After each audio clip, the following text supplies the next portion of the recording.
Scorpio, hi! Welcome to Mystic Queen PH at itinan natin kung anong energies na parating sa inyo ngayong New Moon in Taurus sa May 8, 2024 at 11:21 a.m. Philippine Time. So, kung nakatira kayo sa ibang bansa, i-check nyo na lang kung kailan yung eksaktong araw at oras ng New Moon sa inyong lugar. So, mas maganda na panoorin nyo to sa perspective ng inyong rising sign kasi mas accurate yon. Although, pwede pa rin naman tong mag-resonate sa inyong sun sign or sa inyong moon sign. So, kung hindi nyo pa alam kung ano yung inyong rising sign, meron tayong link sa description at sa pinned comment. At i-click nyo yung link, lagay nyo yung mga information nyo, date of birth, place of birth, and time of birth. Dapat alam nyo yon kasi kailangan yon para makita yung actual or yung accurate na information about you. And then, ika-calculate nun yung inyong rising sign. So, kung alam nyo na kung ano yung inyong rising sign, pwede nyo nang panoorin yun. Kung hindi yun Scorpio, pwedeng ibang rising sign, no? So, you can watch it para mas may dagdag information sa inyo. Baka mas makaka-resonate kayo doon. So, for you, Scorpio, itong New Moon in Taurus is going to happen in your 7th house of relationship. Ayan. So, pag New Moon, diba? New beginnings. So, maaring yung iba sa inyo may bago na kayong jowa or may bagong magsisimula na romantic relationship. Pwede rin naman tong business partnership for some of you, no?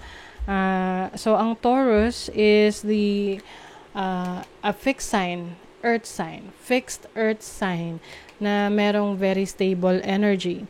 Very practical. So, marami ka rin mga gagawing hakbang para mas mapatibay mo ang relationship mo with your person, mga mahal mo sa buhay. This can be anyone that is closely connected sa'yo. Oo. Kasi pwede siyang best friend mo, marriage, relationships mo, someone who is closely na sharing things with you. Okay? Maari rin may mga activities kayo together, like may travel opportunities or may shopping galore. Shopping galore talaga. Kasi andito rin si Venus. Venus is the planet of love, money, aesthetics, shopping, food.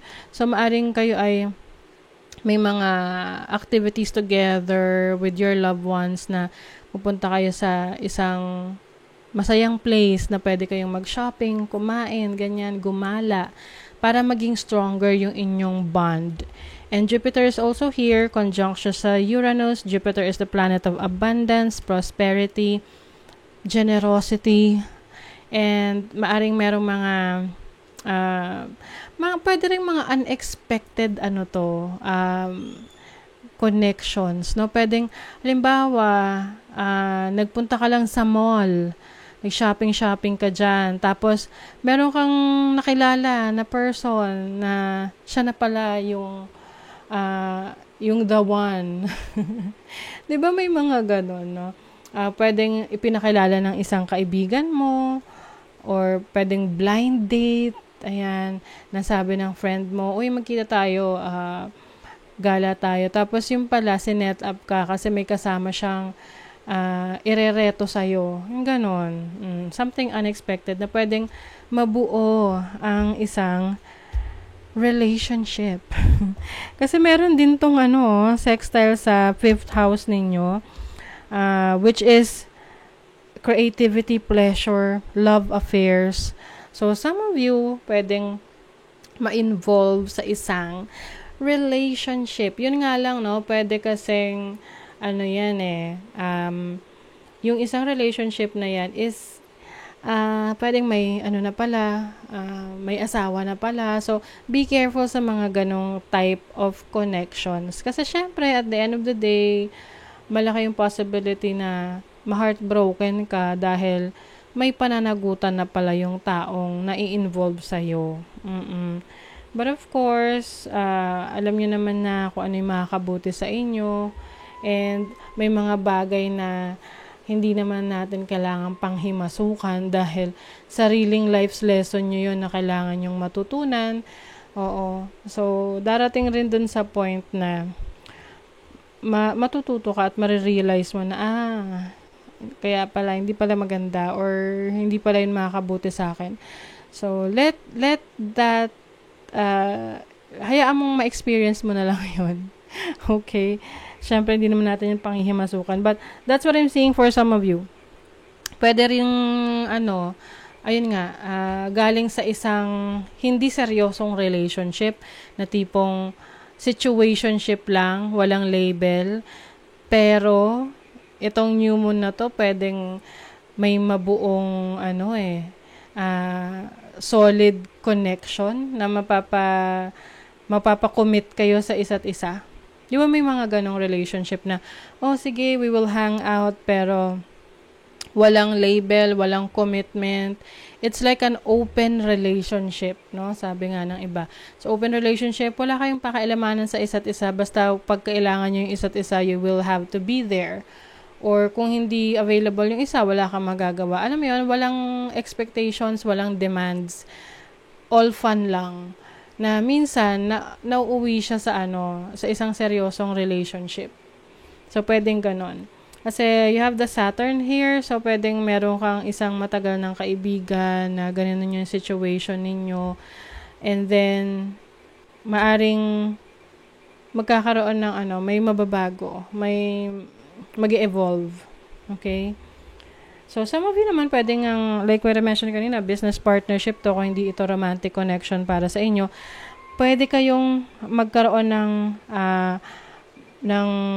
business partnership, collaboration with others dahil sa inyong creative talents, creative skills. Halimbawa, merong kang talents na whatever that is, no, may talento ka, skills ka.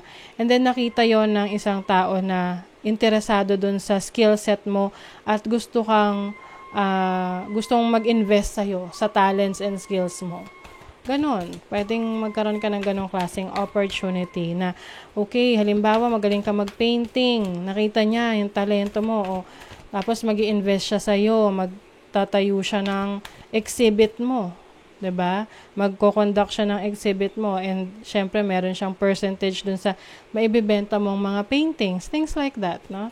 So, collaboration with someone, business partnership with someone dahil sa iyong creative talents and skills. Yung iba sa inyo rito, ito pala, merong unexpected rin na pwedeng magkaroon ng unexpected baby. Okay? So, kung yan ay wala sa inyong mga plano, mag-ingat, use protection, pero kung plano nyo yan, gusto nyo yan, then congratulations. Kasi malaki yung possibility na kayo ay makabuo. Okay. So, let's see what else, Scorpio. You have the Seven of Pentacles, the Star, the Emperor. So, Aquarius energy, Aries energy, Sagittarius energy, Temperance, Queen of Pentacles. Wow, some of you, meron kayong leadership role. Ito yung hinihintay nyo na leadership role sa trabaho. Maaring ito yung pinagpipray nyo na mapunta sa inyo or mabigyan kayo ng opportunity na maging leader or tumaas yung inyong sweldo. Kasi matagal nyo na itong hinihintay. So, this is waiting for fruition. So, I think with this new moon, no, ibibless kayo ng energy ni Venus at ni Jupiter para mapansin kayo sa trabaho, sa career ninyo, at mabigyan kayo ng mas magandang opportunity. Yung iba naman, kung kayo ay may business, pwede ngang merong makikipartner sa inyo sa inyong negosyo. Let's see what else. Have faith in your dreams. Magtiwala ka lang daw sa iyong mga pangarap. Matutupad yan, especially with the star card here. That is your hopes and dreams. Know you are loved. Meron nagmamahal sa inyo. Yes. And then, let your fears dissolve. So, yung iba, may mga kinakatakutan sa mga commitment na pinapasok ninyo. Siyempre, commitment talaga yan nakakatakot yan dahil may mga expectations na yan na kailangan mong i-deliver sa kanila. But, kung talagang gusto mo, 'di ba, you will do your best. You will exert your effort para maging successful yung partnership na papasukin mo. Whether this is relationship, romantic, or business partnership. Okay? So, yes, that is your reading, Scorpio. Thank you so much. Bye.